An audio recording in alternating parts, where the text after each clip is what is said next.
El Sermón del Monte es quizá el discurso más significativo jamás pronunciado. Fue y sigue siendo revolucionario en sus enseñanzas y su mensaje.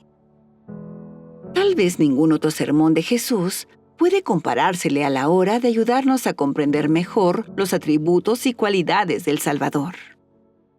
El Evangelio de Mateo relata que después de su bautismo y de ayunar durante 40 días, Jesús recorrió Galilea sanando a los enfermos y afligidos.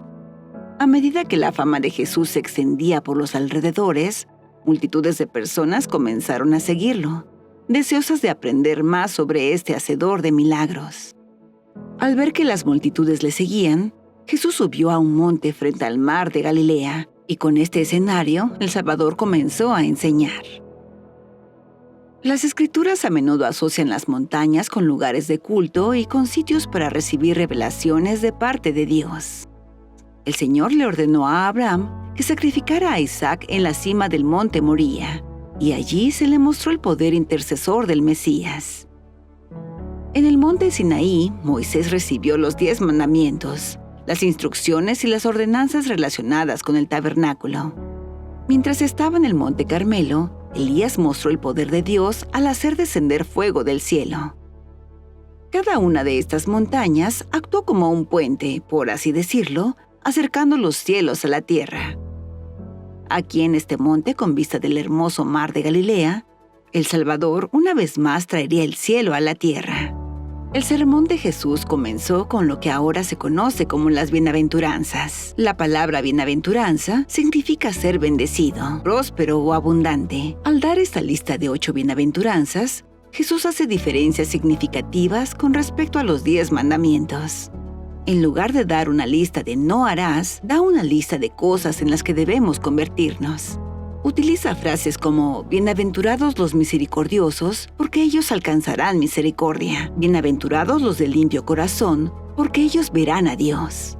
Bienaventurados los pacificadores, porque ellos serán llamados hijos de Dios.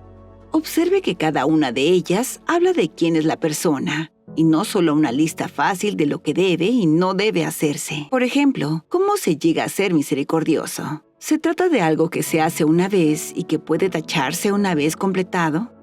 La respuesta es no. Y es esa quizás una de las razones por las que las enseñanzas de Jesús en el Sermón del Monte son tan revolucionarias. Jesús es esencia. Rompe todo concepto percibido de lo que significa ser verdaderamente bendecido o próspero. Enseña que no es a través de la obtención de riquezas o poder como la mayoría de los romanos habría imaginado. No es ni siquiera a través de la estricta obediencia a la ley, como los escribas y fariseos habrían pensado. Es a través de la mansedumbre, la humildad, el hambre de justicia, de ser misericordioso y pacificador. En pocas palabras, la condición de ser bendecido tiene que ver con quiénes somos realmente y no solo con lo que hacemos. A continuación, el Salvador nos enseña que a medida que nos esforzamos por ser bendecidos, recibimos el encargo de bendecir la vida de los demás. Lo muestra con las palabras sobre la sal y la luz.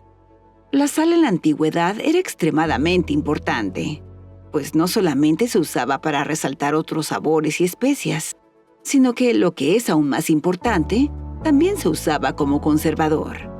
En un mundo sin refrigeración moderna, las carnes solo podían conservarse para temporadas posteriores salándolas. Además, la sal era parte de cada ofrenda ofrecida en el altar del sacrificio, simbolizando la naturaleza eterna del convenio. Después Jesús nos enseña que debemos ser una luz para el mundo. Nos dice, ni se enciende una vela y se pone debajo de un almud, sino sobre el caldero, que alumbra a todos los que están en casa. La palabra original para vela en griego en realidad significa una lámpara de aceite, y la palabra para almud significa un recipiente que podría usarse para apagar una lámpara de aceite. Por lo tanto, no solo debemos llevar la luz a la vida de los demás, sino que por ningún motivo debemos contener o apagar nuestra propia luz. Ambas parábolas nos muestran cómo los verdaderos discípulos pueden y deben tener un gran impacto en la vida de los demás, aportando sabor, preservando y dando luz a aquellos que están perdidos en las tinieblas. Jesús nos enseña, No penséis que he venido para abrogar la ley o los profetas, sino para cumplir. La palabra cumplir no significa eliminar, sino completar o llevar a la plenitud. Jesús cumple la ley, al menos en parte, mostrando a través de sus enseñanzas y su propio ejemplo el verdadero propósito de la ley. En esencia, ayuda a quienes lo oyen a comprender que la obediencia no es el propósito final, sino llegar a ser como Dios. Jesús demuestra esto dando 5 ejemplos de la ley, cada uno de los cuales comienza con «Oísteis que fue dicho a los antiguos», y luego cita partes de la ley a las que Jesús les da un nuevo significado. Por ejemplo, cuando enseña acerca de asesinar y cometer adulterio, Jesús no dice que estas leyes han sido abolidas, sino que las refuerza. Enseña que incluso tener pensamientos malos equivale a cometer realmente esos actos. ¿Por qué es así? Bueno, de nuevo el propósito final no es la obediencia en sí misma, sino llegar a ser como nuestro Padre Celestial. Otra ley que Jesús cita es la de pedir ojo por ojo y diente por diente. En nuestro mundo moderno, asumimos que esto se interpreta literalmente, es decir, que hay que sacarle un ojo a alguien que nos ha cegado. Pero en la antigüedad se interpretaba de manera muy diferente. De hecho, varias fuentes judías antiguas lo describen como una forma de retribución, no de venganza. Por ejemplo, si por ir a alguien hería a un carpintero, haciéndole que pierda la vista, tendría que ayudarlo a mantener a su familia debido a la pérdida de ingresos en su oficio. Este ojo por ojo en realidad era mucho más justo y misericordioso que incluso nuestro propio sistema de justicia actual. Luego, Jesús enseña que en lugar de buscar la venganza de ojo por ojo, debemos poner la otra mejilla y hacer un esfuerzo adicional. A los soldados romanos se les permitía obligar a un judío a llevar su carga por 1 milla. Por consiguiente, Jesús enseña que incluso cuando nuestros enemigos nos obligan a hacer algo en contra de nuestra voluntad, debemos mostrar un verdadero servicio, dándoles incluso más de lo que nos pidieron.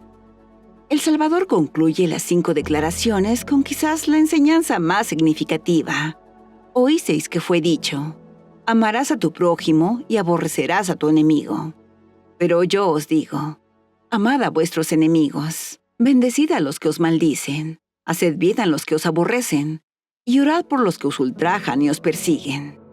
Tal vez ninguna otra declaración demuestre más plenamente el verdadero carácter de Cristo.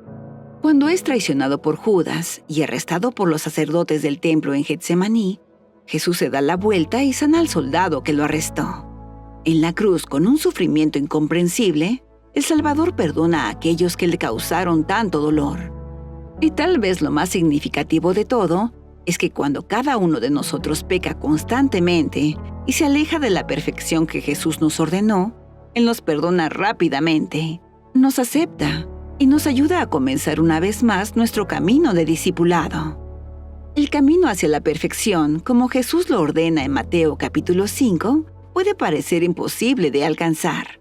Sin embargo, debemos recordar que la palabra perfección en el último versículo en realidad significa llegar a ser completo o íntegro. Esta perfección es más bien un destino final, no una representación de nuestro estado actual. Lo más importante es moverse en la dirección correcta. Cuando Jesús enseñó en este monte junto al mar de Galilea, realmente unió el cielo y la tierra, dándonos una visión de la eternidad. A través de su mensaje, nos enseñó que no debemos distraernos con la mera obediencia, sino centrarnos en llegar a ser como Él, elevándonos, sirviendo y siendo una luz para quienes nos rodean. Cuando confiamos en el Salvador, nos arrepentimos de nuestros pecados y confiamos en la gracia de Cristo. Es su perfección la que finalmente nos hará completos e íntegros.